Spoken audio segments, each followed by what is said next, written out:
Hello everybody, welcome to session 2 of your PSHE lesson, in which we are trying to contextualise world events. So obviously the Black Lives Matter movement has been very prominent across the news and in the media, and there's been lots of terms used like white privilege, systemic racism, democracy, protest, things that actually can seem a little bit confusing.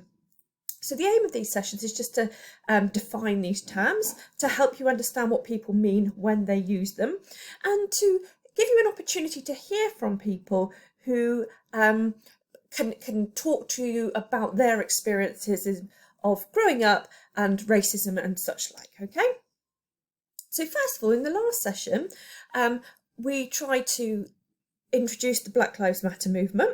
So I've got two questions for you. Why does the Black Lives Matter movement exist? What does it aim to achieve? So if you can remember the answers, please can you write them down, pause the video, write down the answers, and then restart the video. Okay, so hopefully you remembered that the Black Lives Matter movement was a response to the deaths of some Black Americans due to police interactions with the police.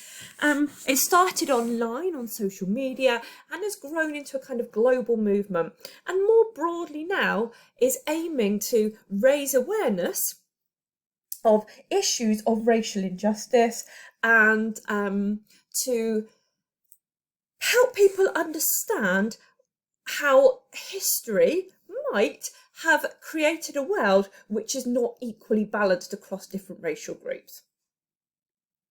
Okay, the other thing we looked at is this term white privilege, which I've heard a lot on the news recently. So could you please see if you can remember what the term white privilege means and what types of things have been identified by researchers as examples of white privilege. So again, please pause the video and answer those two questions. Okay, so got a little screen here with some answers. White privilege, the term is defined as something which is not usually intentionally done by individuals. It doesn't mean white people are racist. It means that systems in society have been historically set up to give white people an advantage or to suit the needs of white people. Because historically positions of power were held by white men, and therefore white people have evolved in the kind of evolution of society, not in evolution in a scientific sense, in a social sense, to have more power and advantages in society. And these are examples that are commonly cited of white privilege: that white people dominate the front covers of magazines, white actors take the majority of leading roles in big movies, white people hold most of the positions of authority and power in the government, white young people dominate the intake at Oxford and Cambridge, which are the kind of two top universities in England, and white people are less likely to be followed by the police or searched. So these are all examples of things that people say show that white people have advantages and benefits in society. Okay, so we're going to link that today to the concept of systemic racism, and I'm going to be using some terms again which are related to the field of race and equality. So this is just a kind of useful glossary of what the terms mean, so that if I use words that you're not sure what they mean, you can check the glossary. Okay, so this is another term I've had a lot on the news, systemic racism. And again, it's quite a complex term, and I think it's really useful if they're using this term in the news to understand what it means. The key thing to understand when people use the term systemic racism is it's not about individuals being racist, but a term that means that the structures of our society discriminate against people due to skin colour. So it's very similar to this idea of white privilege, yeah? That it's not a conscious racist act, it's about it just being kind of ingrained and built in. A key feature of systemic racism is what we call stereotyping. And now a stereotype is a simplistic or generalised view of a person or group of people. So you might know a stereotype of teenagers is that they're grumpy and lazy, which is of course completely untrue. Some teenagers grumpy and lazy. And sometimes racial stereotypes exist. Simplistic ideas about how people behave are assigned to whole racial groups, which can cause unfair judgments to be made against Black people in this instance. Some people believe that systemic racism exists in the police and criminal justice system, which is obviously what we have looked at with the cases. And some of the things that have been going on in the world are a consequence of people believing that the criminal justice system is biased against black people. Now, of course, there's others who disagree with this, and I'm just trying to help you understand the term. Another term I think is useful to understand is what we call unconscious bias. And basically, if people make assumptions about other people without really realising they're doing it, we call it unconscious bias. And just to help you understand this concept of unconscious bias, I've selected 4 pieces of research which have been used and published to suggest that it exists. One study found that white job applicants were 74% more likely to have success than applicants from ethnic minorities with identical CVs.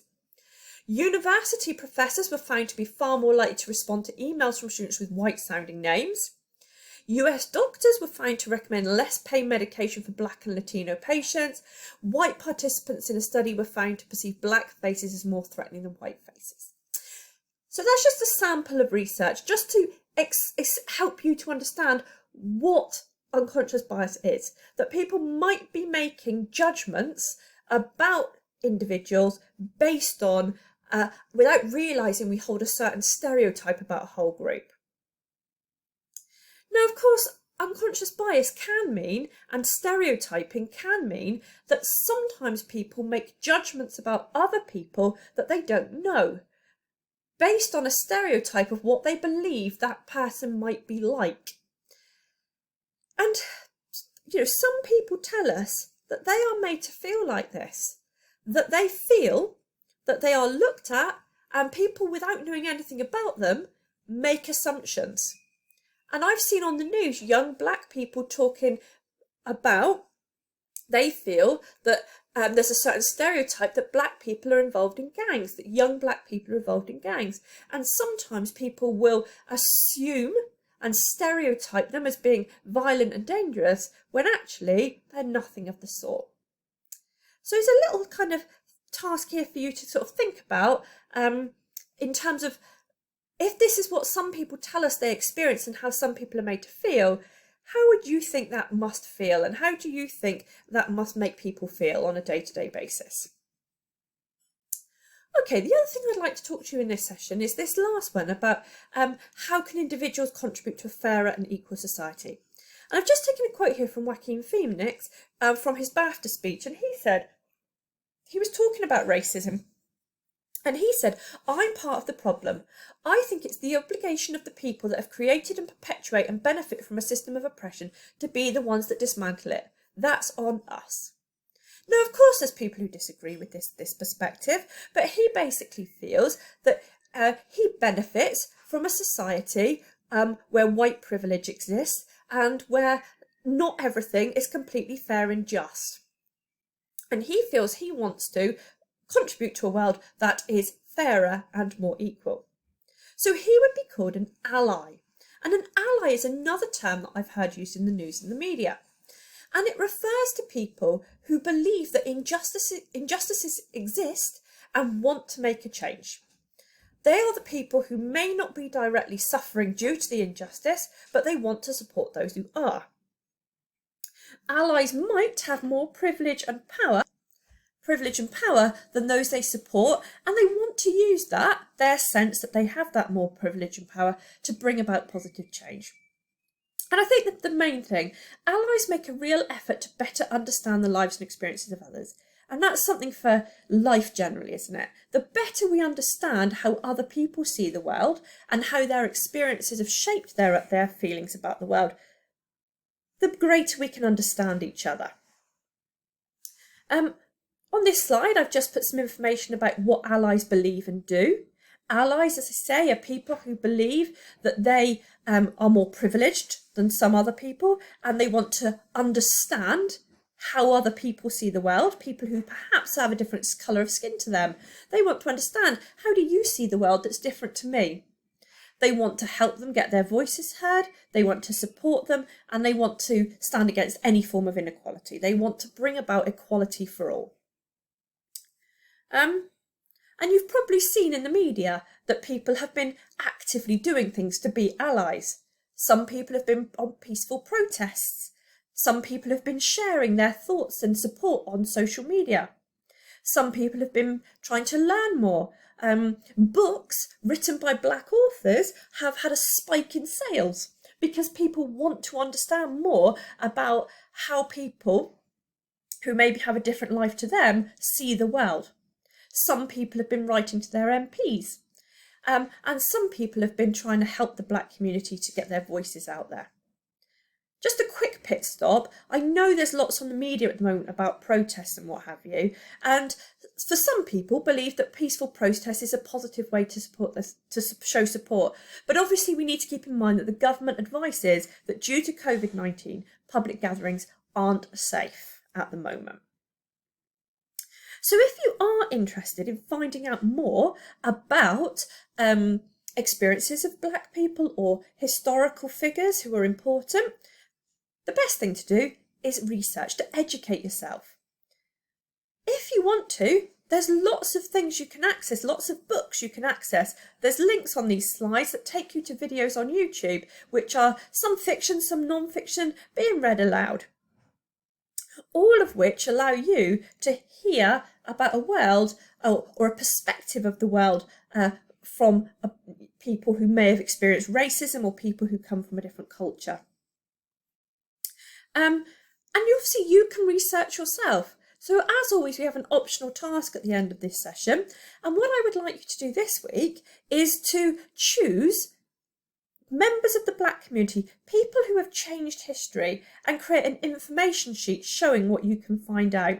And I've put loads of names here of really interesting people. People you may never have heard of, people you may have, people who have made a difference in the world. So to help you to understand more about Black history and the work of Black people, it's a really good starting point to produce this information sheet. If you choose to do this, please send it to your PSHE teacher. Thank you very much, everybody.